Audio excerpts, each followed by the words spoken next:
A santidade não é um estado que se alcança, mas uma busca diária de viver como Cristo viveu. Hudson Taylor. Graças e paz a todos. Pastor Wagner Mello aqui para mais um devocional, Café com Deus Pai comentado. Hoje nós iremos mergulhar nesse texto de 1 Pedro, capítulo 1, versículo 1 e 14. Antes, porém, quero aproveitar e falar para vocês que nós temos o e-book Pregações que Tocam Vidas e o meu curso Cristo Revelado no livro do Gênesis. Os dois saem R$ 55,80. No link que eu vou estar deixando aqui no primeiro comentário fixado, você vai levar o e-book e o curso com mais de 10 aulas por apenas R$ 39,90. Esse desconto vai valer para as 10 primeiras pessoas que comprar através desse link que vai estar aqui no primeiro comentário fixado. Diz-nos assim então o texto bíblico: como filhos obedientes, não se deixem amoldar pelos maus desejos de outrora, quando viviam na ignorância.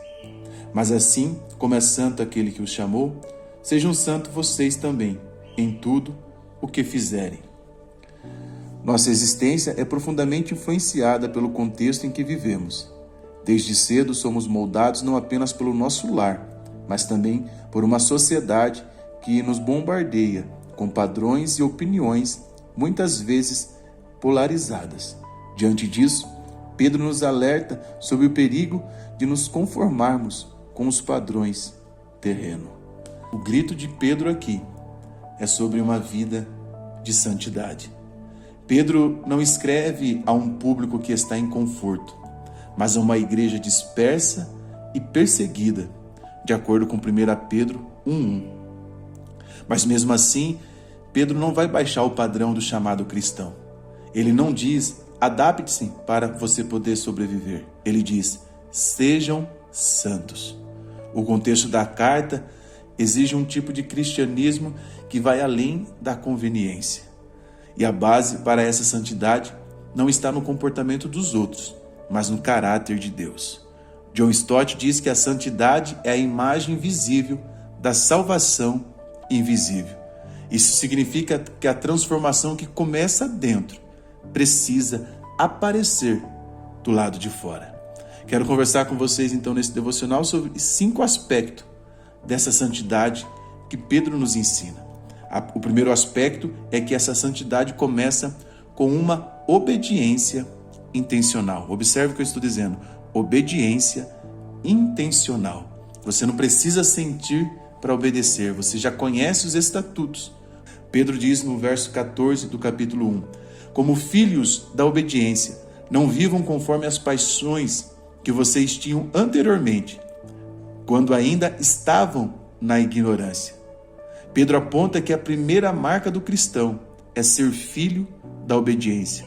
Não é alguém que apenas crê, mas sim que também obedece. Porque como nós vemos em Tiago, a Bíblia diz que os demônios também creem, que até estremecem, só que eles não obedecem. Antes, a ignorância ela governava a nossa mente. Agora, a revelação de Deus sobre a nossa vida está exigindo, esperando uma resposta. Romanos capítulo 6 diz, mas graças a Deus, porque embora vocês tenham sido escravos do pecado, obedeceram de coração a forma da doutrina que vos foram entregues. E uma vez libertos do pecado, foram feitos servos da justiça. A obediência, irmãos, é fruto da graça de Deus em nós. Não estamos aqui falando de legalismo, é submissão voluntária ao nosso Senhor.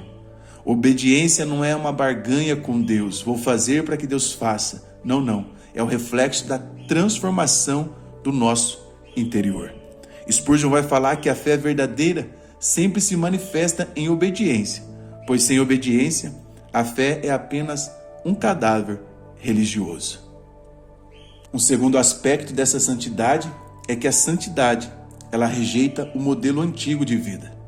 Em Efésios capítulo 4, Paulo diz, quanto à antiga maneira de viver, vocês foram instruídos a deixar de lado o velho homem, que se corrompe por seus desejos enganosos, e a se deixar renovar no espírito do entendimento de vocês, e a se revestir do novo homem, criado segundo Deus em justiça e retidão, procedente da verdade. Paulo está ensinando que a santidade, ela exige uma ruptura radical com o padrão anterior.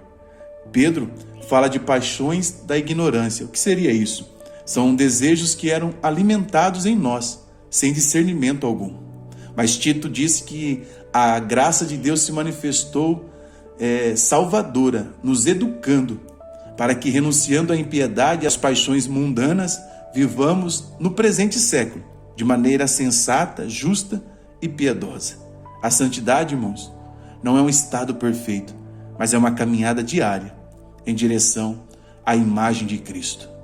Paulo diz que nós devemos ir crescendo, até chegarmos à estatura do varão perfeito, que é Cristo. Entenda nesse momento, irmãos, que viver o processo de santidade não é deixar de sentir, porque o problema não é sentir desejos, mas é ser governados por eles. Vou repetir, talvez você declare isso depois comigo aqui nos comentários. O problema não é sentir desejo, mas ser governados por eles. O cristão não vive mais com base no que quer, mas no que Deus quer. Não é sobre o que eu sinto. A nossa relação com Deus não é sensorial, mas é uma relação de princípios que aprendemos mediante a palavra. O terceiro aspecto aqui da santidade é que a santidade reflete o caráter de Deus. Pedro, no capítulo 1, só que agora no versículo de número 15, ele vai dizer: pelo contrário, assim como é santo aquele que os chamou, sejam santos vocês em tudo o que fizerem. Aqui está o coração do chamado. Somos santos não para sermos melhores que os outros, mas porque Deus, o nosso Pai, o é. Em Levítico capítulo 11, verso 44, diz: porque eu sou o Senhor, o Deus de vocês. Portanto, consagre-se e sejam santos, porque eu sou santo. Esse texto vai se repetir na boca de Jesus de uma forma diferente, mas tendo a mesma ideia em Mateus 5, verso 48. Portanto, sejam perfeitos como é perfeito o Pai de vocês, que estás no céu.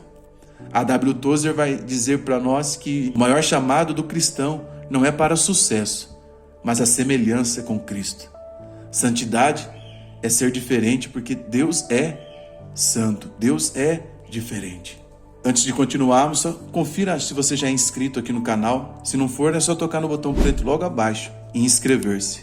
Quarto aspecto que podemos aprender desse texto acerca da santidade é que a santidade se expressa em todo o nosso comportamento. Pedro diz: em tudo o que fizerem, ou seja, não é uma santidade de domingo, mas uma santidade de segunda a segunda. Colossenses 3,17, Paulo fala: e tudo o que fizerem, sejam em palavra, sejam em ação, façam em nome do Senhor, dando por ele graça a Deus Pai. Há um texto em Coríntios que diz: portanto, quer vocês comam, quer bebam, quer façam qualquer outra coisa, façam tudo para a glória de Deus. Observe que santidade então não se trata de um isolamento monástico, mas de pureza no cotidiano, no falar, no pensar, no agir, na forma como eu lido e trato as pessoas em todos os ambientes de trabalho, do colégio, de casa. Santidade, segundo John Wesley, é um coração inflamado de amor e as mãos ocupadas em servir. Santidade é o coração inflamado de amor e as mãos ocupadas em servir. E o quinto e último aspecto da santidade que aprendemos à luz desse texto é que a santidade testifica que nascemos de novo. Entenda que a santidade é a evidência e não a causa da salvação. Paulo vai dizer que se alguém está em Cristo, nova criatura é.